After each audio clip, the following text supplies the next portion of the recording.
As the A-levels approached, Irene Edwards was once again upset with the transfer student she had fallen for. All because of his words, "I don't want to see you." She asked me to transfer schools. Nonsuch High School is quite good. Once he calms down, I'll let you come back. Don't make this difficult for me, Simon. I nodded in agreement. I packed my things, preparing to leave. Her friend tried to persuade her. Have you forgotten Simon has a hearing impairment? How can he manage alone in another school? You two grew up together and you used to like him so much. Are you really willing to send him away? Irene raised an eyebrow. That was in the past. Don't you know a childhood sweetheart can't compete with a sudden romance? Besides, I'll have him back within 3 months. 3 months later, when Irene called to ask me to return, the gentle and obedient girl beside me softly laughed near my hearing aid. Simon, you should close your eyes when kissing. And don't answer calls from other girls. Ding. Story Shots reminds you to click the subscribe button at the bottom right corner to read the full novel. The day the mock exam results came out, I rose from 5th to 3rd in our year. Mike Jones, however, dropped from 20th to somewhere beyond 30th. Someone remarked, "How did Mike fall back so much?" Simon Brown even moved up 2 places. Mike's eyes immediately welled up, and he glanced at me. "Simon, that's enough. You study so hard every day just to make others think Irene has poor taste for choosing me, don't you?"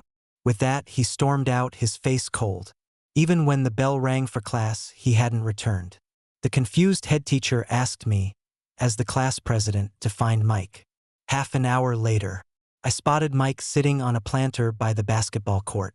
Opposite him was Irene Edwards, tugging at his sleeve and comforting him. I don't know what Irene said, but Mike laughed. Sunlight filtered through the trees, falling on the two of them, creating a scene straight out of a teen drama. Seeing me approach, Irene's eyes flashed with anger. As if to vent for Mike, she walked over, picked up Mike's basketball, and threw it at me in a huff. But it accidentally hit my hearing aid. After a buzzing sound in my ear, I could no longer hear anything in my left ear. Irene clearly hadn't anticipated this. A flicker of surprise crossing her face before quickly disappearing. Then she walked towards me. "Simon, you should transfer schools. Mike has a temper, and he's always arguing with me because of you. Just a month ago, she had asked me, 'Simon, will you be my boyfriend after A-levels?' With A-levels approaching, I instinctively wanted to refuse. But Irene said, 'Simon, don't make this difficult for me. As long as you're here, Mike will be unhappy. You don't want to make things hard for your dad, do you? My father works at Edwards Group. For Mike's sake, she was threatening my father's job. I knew my father had worked at Edwards Group for years, from age 22 to 45. I couldn't let him become unemployed in middle age because of me. All right." Irene seemed to breathe a sigh of relief. "Once he calms down, I'll let you come back." Mike seemed to have overheard and came over to tug at Irene's hand. "Irene, I think Nonsuch High School would be just fine." Nonsuch High School ranked last among all high schools in Sedone. As the young lady of the Edwards family, Irene naturally knew this. She just smiled casually. "All right, if that's what you want." I clenched the broken pieces of my hearing aid in my palm, feeling them dig into my flesh. It hurt, but it kept me from wanting to cry. After a long while, I tossed the hearing aid fragments into the bin. Then I turned and left. Irene Edwards quickly arranged my transfer paperwork. The news of my transfer spread throughout the school. As I was packing my things, people around me were gossiping. Is it true? Irene is really going to send Simon away for Mike? Weren't they childhood sweethearts who grew up together? Well, they say childhood friends can't compete with a sudden romance. Remember how nice Irene used to be to Simon? Ever since Mike showed up, Irene hasn't walked home with Simon even once. What a shame. Simon's grades were so good, he had a real shot at Oxbridge. Transferring at this time will surely have a huge impact. I heard he's going to Nonsuch High School. That place is notorious for underachievers. If Simon goes there, all his years of hard work might go to waste. Bearing the sympathetic looks of others, I carried my belongings, preparing to leave. As I reached the stairwell, I overheard Irene's best friend trying to persuade her. "Don't you remember Simon has a hearing impairment? How can he manage alone in another school? You two grew up together and you used to like him so much. Are you really okay with sending him away?" Irene leaned against the wall and chuckled lightly. "What's there to feel bad about? The past is the past. Haven't you heard that childhood friends can't compete with a sudden romance? Besides, I'll let him come back in 3 months." As she finished speaking, she seemed to sense something and looked up. She saw me standing at the top of the stairs. Her gaze fell on my slightly swollen ears, and she frowned. Instinctively, she walked up and took my hand as she used to. "Come on. I'll take you to buy a new hearing aid first. Consider it my compensation to you." I shook my head. "No need. That hearing aid was originally a gift from you anyway. Now we're even." The moment she broke my hearing aid, the pain in my ears made me determined to cut all ties with Irene Edwards. Irene Edwards was stunned. That hearing aid was the gift she had given me on her 17th birthday. The Edwards family had never encouraged extravagant spending on their children, and Irene's pocket money was not substantial. She had worked 2 summer jobs last year to buy this hearing aid for me, using up all her savings in the process. Back then, the 17-year-old girl had sneakily put the hearing aid on me while I was asleep. When I woke up and saw the blisters on her hands from her part-time job, my eyes welled up with tears. She frantically tried to comfort me. Irene was always so good to me, so much so that Mrs. Edwards had said countless times that I should be with Irene in the future. Irene would blush and smile, saying, "You don't even need to say that. Simon and I have grown up together, of course we'll get married." Everyone was certain we would go to university together, date, and eventually marry. Irene had lived with her grandmother next door to my house since we were little. We grew up together, ate together, and went to school together. When she confessed her feelings to me, I accepted with red-tipped ears. Everything changed when Mike Jones appeared. When he arrived as a transfer student and sat next to me, Irene stared at him for a long time. At that moment, I knew something had shifted. Sure enough, Irene and Mike grew closer over time. She no longer walked to and from school with me. The back of Mike's bicycle became Irene's exclusive seat. Even though Irene and I had grown apart, Mike still disliked me. He accused me of studying hard just to make people think Irene had made the wrong choice. Gradually, even Irene started to believe this and grew to resent it. She held Mike's hand and berated me in front of the entire class for being manipulative. Mike also mocked me for lacking boundaries and interfering in their relationship as a third wheel. But Irene and I had grown up together. She was the one who had confessed to me, saying we would be together after our A-levels. Irene stood by, offering no explanation. My heart was completely shattered. I distanced myself from Irene, thinking that would keep the peace. Until today. Irene opened her mouth, wanting to say something, but Mike interrupted from across the room. "Irene, let's go home together." She glanced at me one last time before leaving. When I returned home, my dad cautiously brought up the idea of resigning from his job to start his own small company over dinner. He carefully sought the opinions of my mom and me. "If I start a business, our life won't be as stable as it is now," he said. "And we're not exactly flush with cash. I'm thinking of selling our house and buying a new one in the suburbs. What do you think?" My mom frowned. "George, why don't we forget about it? Simon is about to start university. We'll need to prepare a wedding fund for him after he graduates. What if? We're not getting any younger." They knew about my history with Irene Edwards, which is why for many years, even though many people tried to headhunt my dad away from Edwards Group, he never considered it. He was even more dedicated to his work at Edwards Group because Irene was an only child, and he felt uncomfortable leaving. My dad pursed his lips. "You're right." Then, I suddenly spoke up, interrupting him. "Dad, I support your decision to start a business." I knew my dad's capabilities. He had experience and had been in the industry for many years, with all the necessary resources. Over the years, due to my grandparents' poor health, our family's savings weren't substantial. He must have been really eager to start his own business and had considered it thoroughly. Otherwise, he wouldn't have brought it up at this time. Do what you want to do. My dad's eyes welled up. My mum chimed in. You've really grown up, Simon. George, go for it then. After the decision was made, my mum immediately contacted a real estate agent. Although the house was old, it was in a central location. Combined with the fair price my dad set, we quickly signed a contract.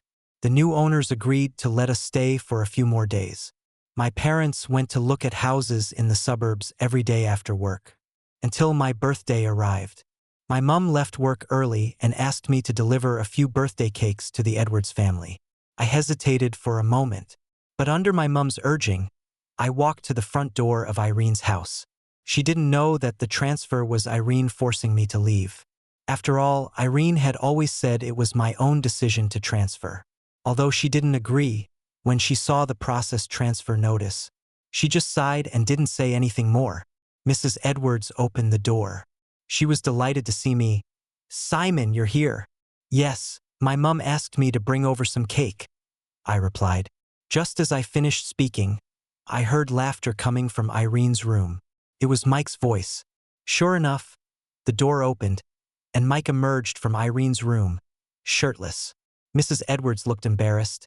Simon, she's just a friend Irene brought home.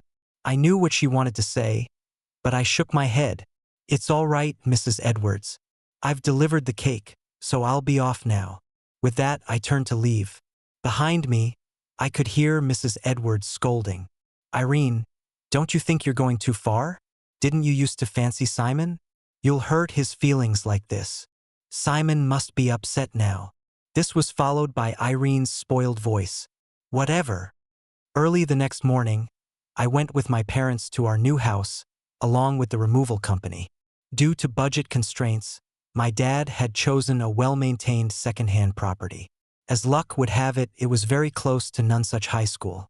The day I went to Nonsuch High School, I declined my parents' offer to drive me there, knowing my dad had just started his business and had a lot on his plate. So I cycled to Nonsuch High School on my own. The head teacher was a chubby, bald man who beamed at me. As I reached the classroom door, there was a cacophony of noise inside. Due to my deafness in my left ear, my right ear was especially sensitive.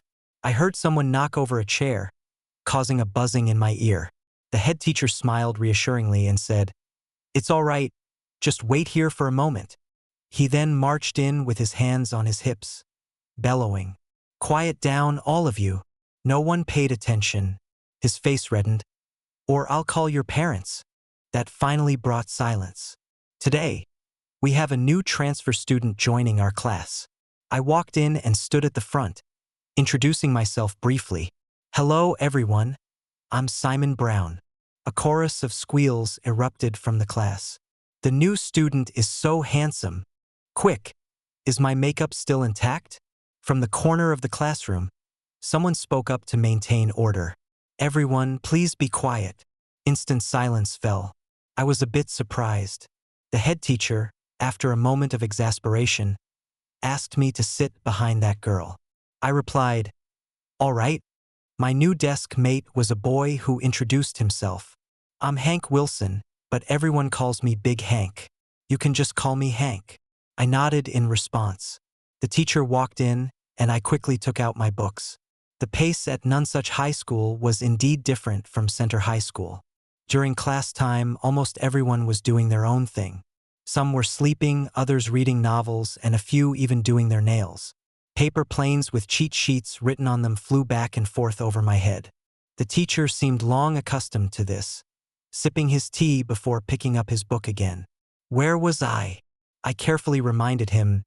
"The third main point, sir." He nodded. "Right?" Then he looked at me in shock. "Someone's actually listening to my lesson?" It wasn't until Hank told me that I realized if Nonsuch High was considered a struggling school, then Class 13, where I was now, was the bottom of the bottom. It gathered all the underachieving A-level students in the school. When I transferred, the head teacher cried and pleaded in front of the principal to get me into his class. I watched Hank eating an ice lolly during the lesson and thought for the first time how bizarre yet vibrant this world could be. Afterwards, the teacher noticeably became more enthusiastic in his teaching. Gradually, a few more students were inspired to pay attention. When the final bell rang, everyone rushed out. I noticed a girl in the corner who had fallen asleep at her desk. The school was about to close. I walked over to remind her, "Hey, school's out." The girl lifted her head, her long eyelashes fluttering, her beautiful gaze fixed on my face. With her slightly upturned nose, her cherry lips curved into a smile. "Thanks, hubby." I was shocked. This girl. How could she call someone hubby upon first meeting? The next moment, the girl stood up, and I realized she was even taller than Irene Edwards. She didn't explain. Her slender, pale fingers slowly picked up her pink backpack and slung it over her shoulder. "Let's go," she said. "The gates are about to close." I came to my senses and nodded, then followed her out. The young woman had long legs and a slim waist. Dressed in a blouse and pleated skirt, she was a sight to behold as she walked down the street. People around her kept glancing her way, but she seemed accustomed to the attention. I deliberately slowed my pace to create some distance between us. However, I noticed she was also slowing down. The evening sun cast her shadow right at my feet. She turned to look at me and said, "Mate, even snails move faster than you." I was speechless. She certainly was forward. As we walked back, I realized we lived in the same neighborhood. She seemed to notice this too, a smile playing on her lips. I learned from Hank Wilson that her name was Rosie Roberts. Apparently, she was the beauty queen of Nonsuch High School. It was said that she always had a group following her to the canteen. I was surprised by this, until lunchtime, when I saw a group of girls trailing behind Rosie in the school canteen. "Sis, I've run out of my allowance. Your Highness, can I borrow your meal card?" She seemed to sense my gaze and glanced at me, nodding. "Swipe away." The group immediately dispersed. So that's what they meant by a group following her. A few days later, the head teacher decided to organize one-on-one tutoring pairs for mutual assistance. In summary, the top student in the class would help the student at the bottom of the class. The second best student would help the second to last student, and so on. "All right, let's start assigning pairs now," the head teacher announced. "We'll begin with Simon Brown." "Who's at the bottom of the class?" "The very last." A boy in front was about to stand up and raise his hand. Someone behind him stood up, speaking in a soft voice. "That's me." The boy turned around. "Rosie, don't joke around. You scored 2 points higher than me on the last exam." "Miss, I'm actually the one at the bottom of the class," Rosie insisted. "Simon, please help me," the boy pleaded.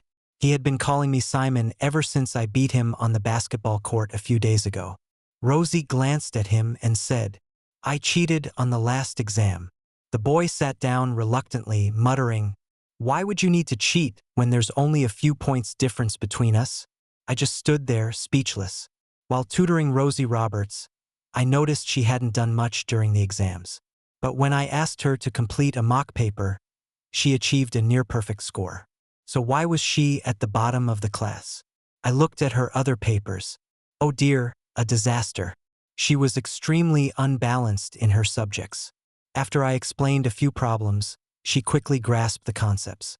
People good at maths are always clever. I felt a bit jealous. After all, I'd been doing homework independently since primary school, rarely going out even on weekends. After getting into Center High School, I studied late into the night, splashing cold water on my face in the bathroom when tired to keep revising the day's material. I'd only explained a few concepts, yet she could quickly understand and apply them. As the tutoring went on, I discovered Rosie had an excellent memory. It was just her essay writing skills that were lacking. So I began explaining the key points of essay writing to her. You can add some rhetorical devices and expand on your descriptions. After a moment, she leaned back slightly against the desk behind her, her bright eyes fixed intently on my face. "Like what?" "Just try making a sentence and adding some adjectives," I encouraged. She gave a soft laugh. "Okay. For example, Earlier, the head boy and I both fell asleep at our desks. You can add adjectives. I looked at her encouragingly. The early summer heat was intensifying. I picked up my juice and took a sip. She watched me, a mischievous smile playing on her lips. Earlier, the head boy and I had a passionate romp at our desks. I spluttered, spraying juice everywhere. With only 2 weeks left until A-levels, we were having mock exams almost every day. The atmosphere was tense. Our head teacher decided to turn the last study period into free time. Hank Wilson leaned towards me and said, "After A-levels, I'll be separated from the love of my life. It's not just exam season. It's the end of unrequited love season," he sighed. I remembered the last time we passed by the sports field. He had pointed out a girl, calling her his goddess. She was a girl with yellowed teeth smoking a cigarette. Hank had run over to offer her some water, but she had barely glanced at him before saying, "Give it up, Hank Wilson. I'd never be with a bottom-of-the-class student like you." I was about to comfort Hank, but he continued, "She's not just the head girl and top student. She's so cool. I like her even more now." I thought to myself, the school nurse hasn't done an eye test in ages, has she? Hank's taste seems a bit off. "Simon, have you ever thought about dating?" Hank asked. "Dating?" My pen paused. I could feel someone's breath on my neck, as if waiting for my answer. I shook my head. I'd rather do another set of practice questions than date. Late that night, I received a message from Rosie. Practice questions, that's all you think about. Are they prettier than me? Do they have long legs like mine? Attached was a photo of a pair of long, pale legs casually draped over a sofa. This was followed by 3 messages that were quickly deleted. I stared at my phone, utterly confused. On the way home from school the next day, Rosie Roberts couldn't resist cornering me in a nearby alley. "Simon Brown," she said, "let's talk after the A-levels." "About what?" She leaned in, staring at me intently. "Dating." She really did like me. I pressed my lips together. "No. Why not? You only got a C in your English essay." She ran her fingers through her hair, looking dejected. "So what?" The tall, leggy, and refined girl looked utterly pitiful. I smirked. "You'll need to score above average on tomorrow's mock exam essay." Rosie gritted her teeth. "Fine." In my pocket, my phone started vibrating. I took it out but accidentally answered the call. Irene Edwards' voice came through the speaker. "Simon, pack your things. You're coming back to Center High tomorrow." The condescending tone always felt a bit odd, as if I'd happily pack up and go back just because she said so. I looked utterly bewildered. Just as I was about to hang up, someone spoke near my hearing aid. "Brother, you're supposed to close your eyes when you kiss, and you're not allowed to answer calls from other girls." Irene's voice on the other end of the line was laced with anger. "Who's that?" "Simon. Hurry up and pack your things before I change my mind." I looked up at Rosie's mischievous face in front of me, offering no explanation. "No thanks, I'm quite happy at Nonsuch High." Irene laughed bitterly. "Simon, now is not the time to be stubborn with me. Are you really planning to stay at a place like Nonsuch High until the A-levels? Wasn't your dream to get into Oxbridge?" So, she knew my wish was to get into Oxbridge. She knew the educational resources at Nonsuch High weren't great. But why? She told me to leave, and I had to transfer schools like a defeated dog. And now, with A-levels just around the corner, she wants me to go back. I simply hung up the phone and blocked her number. When Irene Edwards tried to call back again, she was met with the automated customer service response. Simon Brown had blocked her. For over 3 months, she hadn't seen Simon. When she forgot to eat breakfast, there was no one to prepare it for her. She always felt a bit out of sorts. Even when she was with Mike Jones, she would often look back. But she could no longer see that figure who was always behind her. She thought it must be because she had grown up with Simon, and the sudden separation was just unfamiliar. She didn't think too deeply about it. But every night when she returned home, she would still stand outside Simon's house, only feeling at ease when she saw the light on in his room. He was just sulking, she thought. Nonsuch High School's classes started later than Center High School's, so she hadn't encountered Simon once in over 3 months. But remembering the girl's voice she had just heard, she still felt a bit concerned. On second thought, she reasoned Simon liked her. So when she confessed to him, he blushed and nodded in agreement. They had grown up together and she knew Simon, that conservative little prude.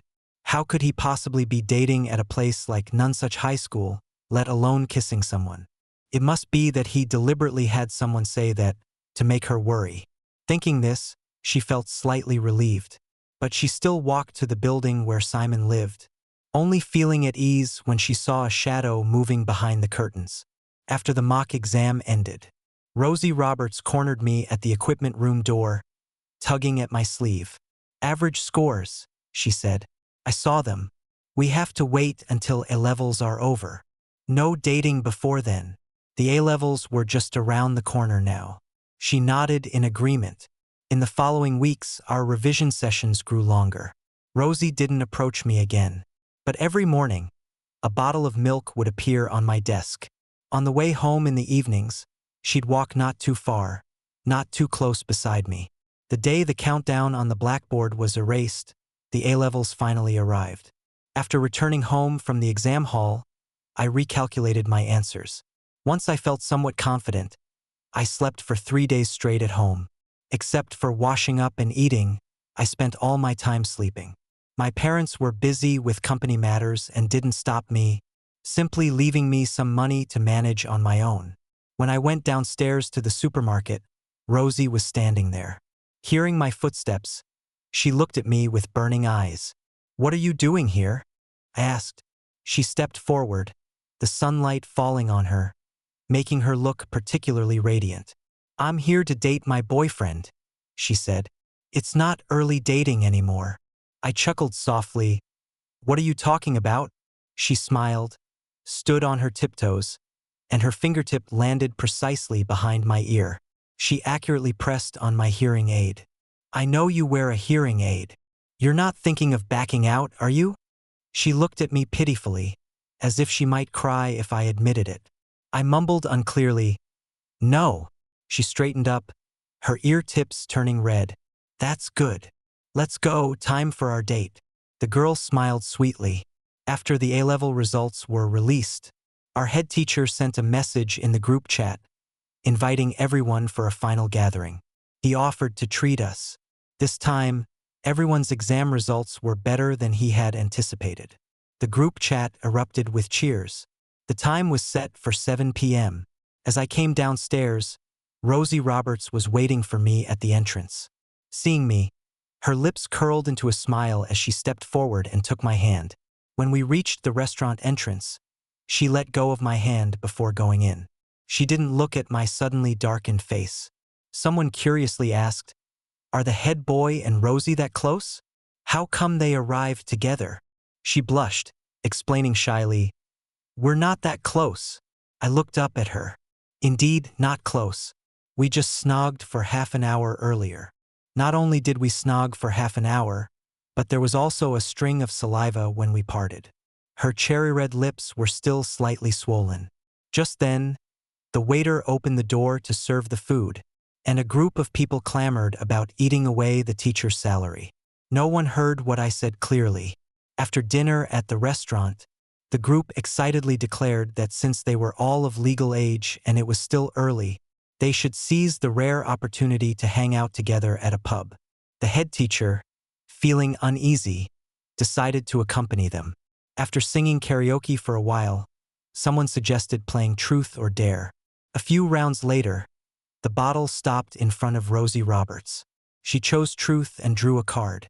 The girl sitting next to her read the question on the card aloud. "Do you have someone you fancy? Is he here?" Rosie glanced at me. I felt a bit expectant. Yet, like the other classmates, I pretended to look curious, watching Rosie's face. In reality, I was quite pleased. After all, we were already together, and this could be seen as making it official in front of everyone. Seeing my expression, the corners of her lips curved up even more. "Yes," she admitted without hesitation. Everyone looked shocked. Even the head teacher was very surprised. He stared intently at Rosie's face with wide eyes. Who? Who dared to fancy someone under my nose? Rosie Roberts. Shall I call your parents? The others chorused in unison. Oh, come off it. Sir, we're all adults now. Besides, we've finished our A-levels. Thank you very much. Exactly. If you can't handle it, why don't you leave early? The head teacher naturally refused. He kept looking at Rosie, seeking an answer. She looked at me, took a sip from her glass, her lips glistening. It's not a secret crush. It's an open one. Me. So she's not going to say who it is. Huh? I stood up, intending to go to the toilet. Rosie suddenly called out behind me. Simon, don't you agree? I felt everyone's eyes on my back. As my hand was about to grasp the handle, I still didn't turn around. Making it official now? Too late. I stubbornly opened the door. The next second, someone stood behind me, grasping my hand on the doorknob. Need to use the loo, babe? I'll come with you. There was silence behind us. The next moment, there was a burst of screams. The head boy's been keeping this under wraps for quite a while. I always thought something was off about those two. Simon, mate, how come I didn't know? I'm your desk mate. For crying out loud. Can't believe I missed out on the hot gossip. The last comment came from Hank Wilson. My ears turned red. But I still walked out with Rosie. You little minx. A chuckle reached my ears as Rosie pulled my hand to fully open the private room door. Then she closed it behind us. Babe, are you embarrassed? From inside came even louder cheers and whistles. After lingering in the bathroom for a while, washing my face with cold water several times, the heat finally subsided. When I came out, Rosie Roberts was leaning against the corridor wall. Her delicate features and long, straight black hair looked particularly demure. The weather was too hot, so she wore a white sundress with wide straps that accentuated her slim waist and ample chest. On her feet were a pair of low-heeled shoes in the same color scheme. Seeing me emerge, she naturally took my hand. Where are the others? The private room seemed oddly quiet. Rosie lowered her gaze to my Adam's apple, her cheeks flushing slightly as her voice took on a shy tone. It's getting late, so they've gone home already. Let's go then, shall we? I suggested. The head teacher has already paid the bill, she added. I nodded in acknowledgement. Why did they leave so soon? I wondered aloud. She glanced up at me. They didn't want you to feel uncomfortable. Then, straightening up, she pouted her red lips slightly, looking somewhat dissatisfied. Simon Brown, don't you think it's time to make this official? A hint of disappointment flashed in her eyes. I knew it. The real challenge had begun. I tugged gently at the hem of her dress. She remained unmoved. After checking that no one was around, I leaned in and kissed the corner of her lips. The corners of her mouth couldn't help but turn upwards. Pushing her luck, she added, and you need to announce it publicly. I had no choice but to post a photo of us together on Facebook. My phone started buzzing frantically. Rosie, now satisfied, said, Let's go. You need to take me home. Irene Edwards learned about Simon Brown's acceptance to Oxford from her mother. She remembered when Simon, at 17, often studied late into the night, his weight dropping noticeably. Concerned, she insisted he rest before 10 p.m. Simon's eyes would light up as he spoke of his dream to attend a top university like Oxbridge. Back then, she had casually replied, Sure, when you get in, we'll celebrate. She knew that even without her saying this, Simon would have excitedly told her first if he got into his dream university. Yet now, she was hearing this news from her mother. Belatedly, Irene realized that since Simon transferred to Nonsuch High School, he hadn't initiated contact with her. Even when she asked if he was being bullied by other boys, if he had quietly said yes, she would have immediately brought him back. She had grown accustomed to Simon always following her. But that day, Simon had blocked her. He no longer clung to her, and it seemed he no longer needed her either. Realizing this, Irene felt a sense of panic. She couldn't resist the urge to find Simon. After he blocked her that day, she never actively sought him out again. She was sulking, wanting to teach him a lesson. Later, she was the one who couldn't hold out. She gave Simon a chance to make amends. She called, asking him to come back. But a strange girl's voice answered the phone. So intimate, yet she knew Simon was conservative and loyal. At a place like Nonsuch High School, he wouldn't fall for anyone there. Mike Jones also said Simon was just trying to make her jealous. But now, with A-levels over, Simon seemed to have completely vanished from her life. She walked to Simon's house, relieved to see the light still on in his room. Irene took a deep breath and knocked on the door. Someone inside came to open it. Irene struggled to maintain her composure. "Mrs. Brown, I'm looking for C." She stopped mid-sentence. Standing before her was an unfamiliar middle-aged couple in their pajamas. "Who are you? Why are you in Simon's house?" she asked. The couple frowned at her. "Who's Simon? This is our house." Irene's face turned pale. "But this is clearly Mr. Brown's house." The couple thought for a moment, then explained, "Oh, you must mean the previous owner." "Previous owner?" "Yes. We bought this house over 3 months ago." "But what about them? Where did they move to?" "How should I know?"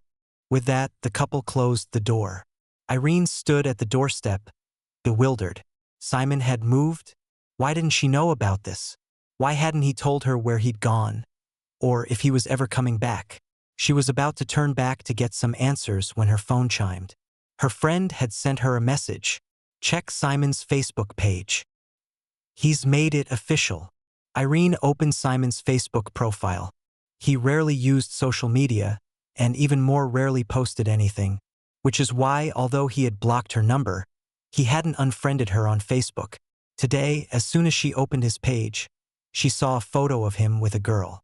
The girl was wearing a white wide-strap sundress with matching low-heeled shoes, her long black hair falling to her waist. Simon was looking down at the girl in the white dress beside him, his eyes soft. The two of them were standing under a large oak tree, looking perfectly matched. His caption read, "The diary my kitten asked for. When I drove Rosie Roberts home, she had fallen asleep in the car. Darling, we're here," I said softly. She opened her eyes and saw my Adam's apple move slightly in the dim light. Instinctively, she leaned forward, wanting to leave a mark on it, so she kissed me there. I froze, my breathing becoming more rapid. A moment later, when I came to my senses and pulled away, there was a faint red mark on my neck where she had kissed me. Her eyes were slightly red and moist as she lay against me, panting. I felt inexplicably hot, suddenly remembering something I'd once read online. Boys in their late teens have thoughts they can't control. They're easily aroused. I opened the car door, about to get out. Rosie followed, clutching my hand plaintively. "You can't just have your way with me and not take responsibility," she pouted. I lowered my head and kissed her neck. "Silly girl," I murmured. Then I enveloped her hand in mine. Just as I was about to see her off, someone called my name pitifully from nearby. "Simon." I looked in that direction. Under the soft yellow light, Irene Edwards stood there, her face pale. Her eyes seemed to be tinged with red. She walked towards me. "Let's talk," she said. I hadn't expected to see Irene again. After all, when my dad resigned, our whole family moved away, and we no longer had any connections or entanglements with her. I sighed. "There's no need. We have nothing to talk about." With that, I was about to escort Rosie Roberts upstairs. Irene stepped forward, her voice pleading, "Just for a moment, please. Simon, can I apologize?" She continued, "I shouldn't have forced you to transfer to Nonsuch High School right before your A-levels. Mike and I have split up. I just thought you wouldn't leave. It was just a momentary excitement for me. Mike and I never officially started anything.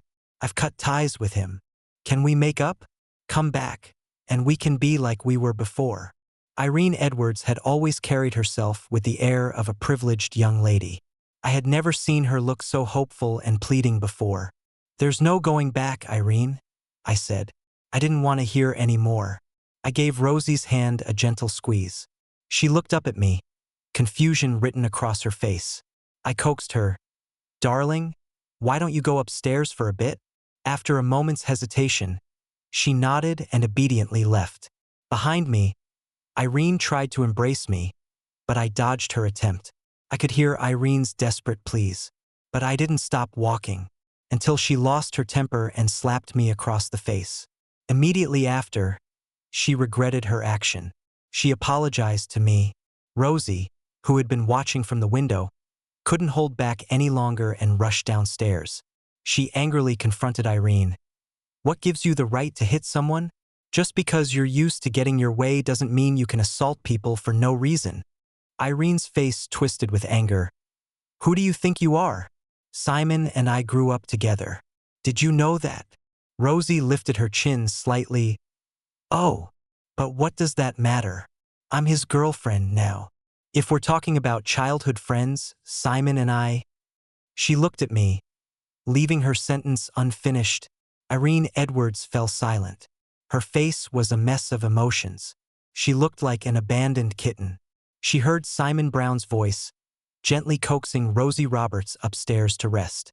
From the other end, Simon's voice was tender. Go on, love. Get some rest. It finally dawned on Irene that Simon no longer cared about her. Once upon a time, she had gotten into trouble and, fearing her mum's nagging, had gone to Simon's house instead.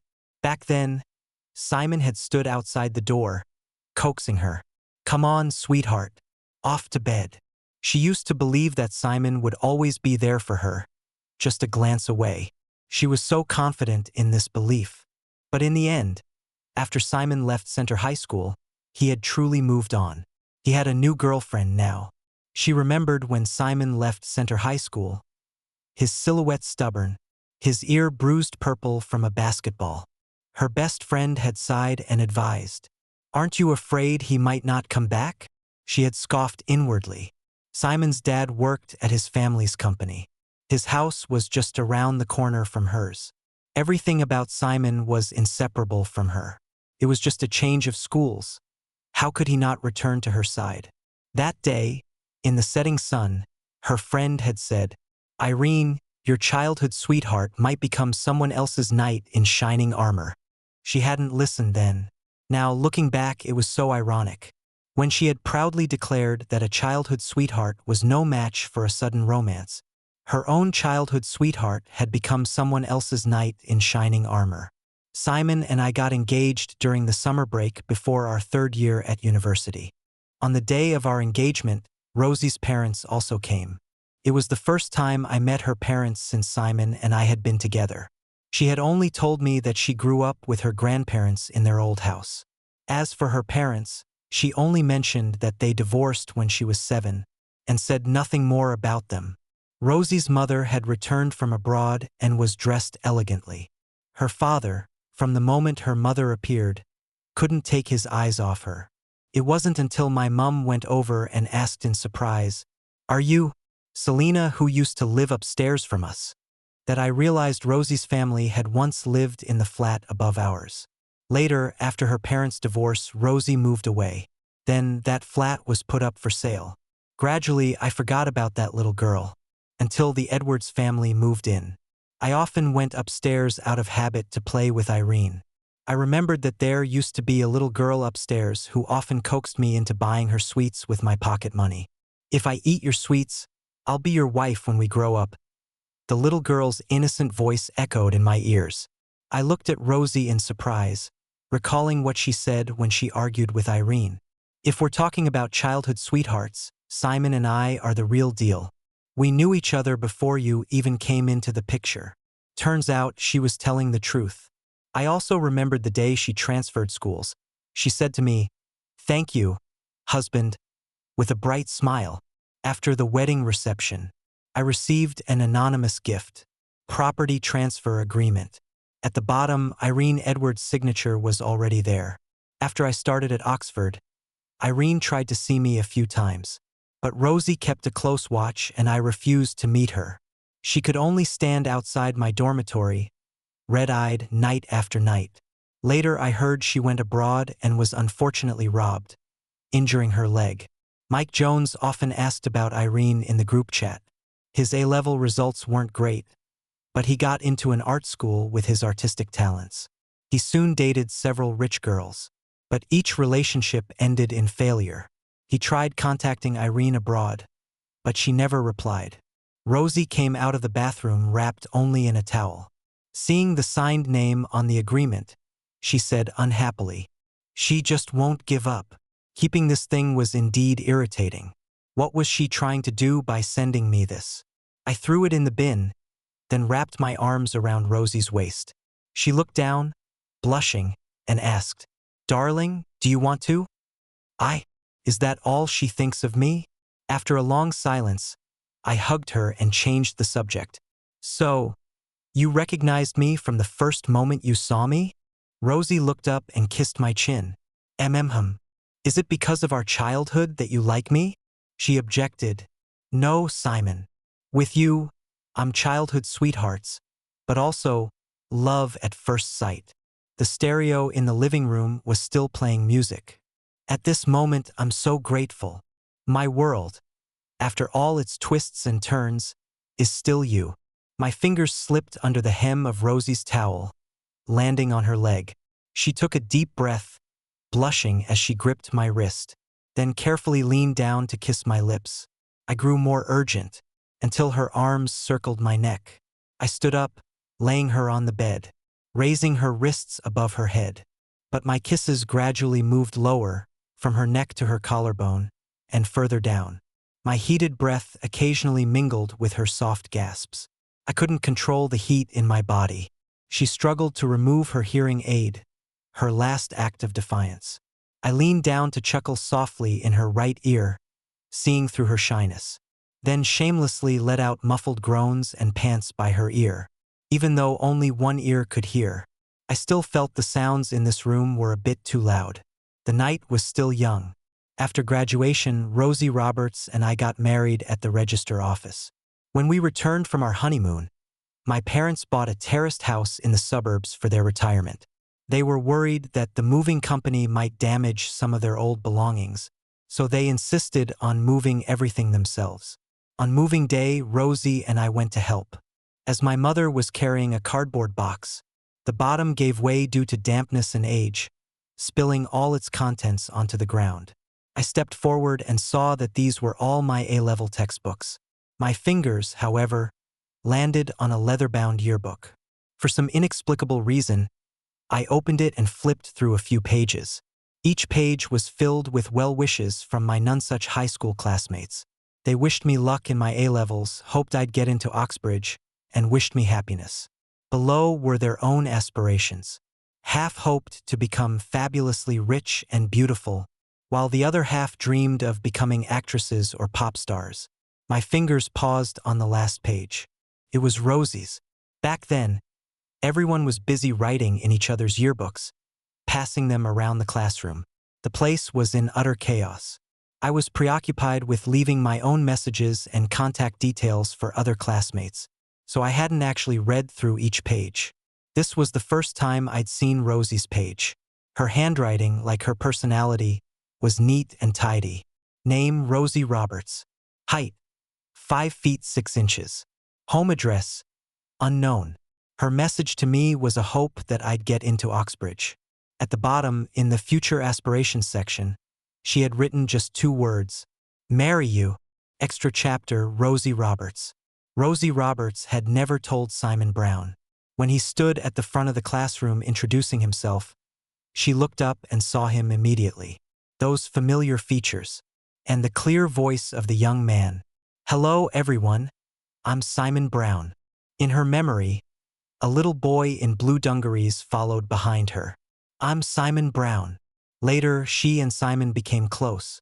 Simon spent all his pocket money buying her sweets. He said, "The sweets I bought are for my wife." He innocently knew that a wife was someone you spent your life with. Rosie said, "Then I'll be your wife." Thanks to him, 6-year-old Rosie had buck teeth just before losing her baby teeth. Looking at him on the platform in the black trousers and white shirt of the school uniform, her heart skipped a beat. The corners of her lips turned up involuntarily. Her husband had come back on his own. Someone noticed her expression and looked shocked. She glared at them, then pretended to sleep on her desk. She hadn't expected Simon to be seated behind her. She could hear his conversation with Hank Wilson. Her nose was filled with the scent of the boy. After school, she didn't leave. She waited until Simon finished revising. She was certain Simon would wake her, because Hank had told him the school would be locked. Sure enough, unable to contain herself, she looked at his handsome face so close to her and said, "Thank you, husband." Then, seeing his stunned eyes, she smirked and stood up to leave, trying to hide her emotions. Rosie returned home. She dreamt of her childhood. When she was 7, she and her mother came home to hear her father's voice, accompanied by a woman's flirtatious tone behind the door. Then, she heard the woman's terrified pleas and her mother's hysterical questioning, followed by her father's apologetic yet irritated voice. She rushed in to stand in front of her mother, wanting to protect her, but her father threw her into her room and locked her in. Outside, there were sounds of crashing and breaking. Finally, all sounds ceased. The door was pushed open by Simon. He hugged her as she was curled up in the corner. Simon brought her lots of sweets, her favorite. He didn't know what had happened, but he knew it was something that terrified all children. In the evening, her parents returned. They both held red booklets and numerous documents in their hands. Her mother, with red-rimmed eyes, packed their belongings and bought tickets to go abroad. Her father smirked and left with his arm around his secretary's waist. This house, only she was left. It wasn't until late at night that her grandparents came to take her back to their estate. Sitting in the car, she tried hard to remember the route, but she still forgot it when she woke up the next day. Afterwards, she tried to go back, but her grandparents thought she wanted to find her parents inside, stopping her. She just wanted to find Simon. She knew she had been abandoned by her parents. Sidon was vast, so vast that even though she searched every week based on her memory, she never found her way back. Sidon was small, small enough that she met Simon again. They were childhood sweethearts. It was also love at first sight. Summer never disappeared. You and I were destined to meet again.